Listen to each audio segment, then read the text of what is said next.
Okay, Darwin, this is a power switch repair. This is very known for GM. Just letting you know what I'm doing.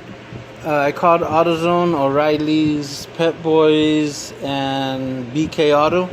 Nobody carries this power window switch new, but there is a way to clean it up and fix it, but it's just for temporary until it starts doing it again. I'm going to show you what's happening. This is the passenger side window switch. This is the driver's side. Passenger side is a toggle, and if you can see right there and right there, the contacts are pretty burned up, but look at how clean that one and that one is. So that's telling me these are ground, those are power. So I wasn't getting power out of your window switches, but very lightly, and you probably can see how it was just barely touching metal right there, so it was only going one direction. So I'm gonna clean these up. This is a temporary fix. What I had to do was start testing from the door, and I'm gonna show what happened.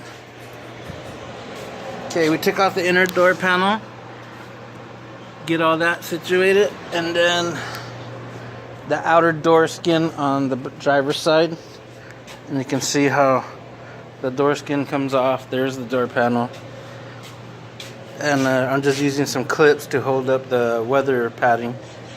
And this is where you get the window and the regulator and all that stuff out. So what I did was I checked tan with the blue wire while my wife was inside doing the toggle, and wasn't getting no power here. So I went ahead and closed this up, or I'm going to close it up because no power is the issue. So we went to the switches, and I was testing power behind the tan light blue wire for the switches. And if you look at it, you can see that's for the mirror, that gray plug. This long one is for the master switch on the driver's side, and that little black plug is for the passenger side. And you can see if I can zoom in on it. The little plug is tan with a light blue wire. So the only spot where the little plug goes into on this is back here. You can see this little slot. And then so when we roll it up this way, you can see what's going on with it. So I'm gonna do a temporary fix. We're gonna clean these contacts up pretty good. And also here's the little toggle deals. You can see they're pretty burned up too.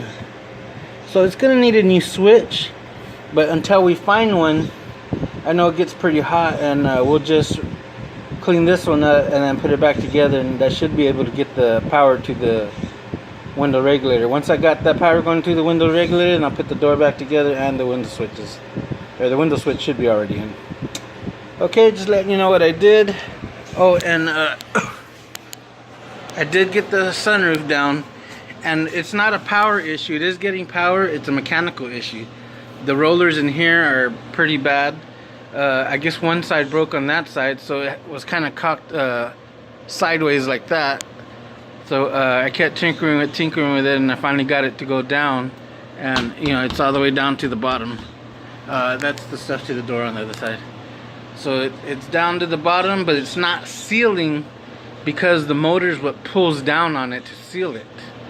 So if it starts raining, the only thing you can do is just rub clear silicone into this area to about here, and this top piece will keep the water out from in there. The only thing is if it starts coasting down that way, so we might need to pop this off to seal the whole deal. But that will come to that until it starts raining. It's in the middle of summer and it doesn't really matter right now. Okay, Darwin, so I'm going to go ahead and clean up that switch, put it back together, and the power windows should be working after that, and we'll go from there.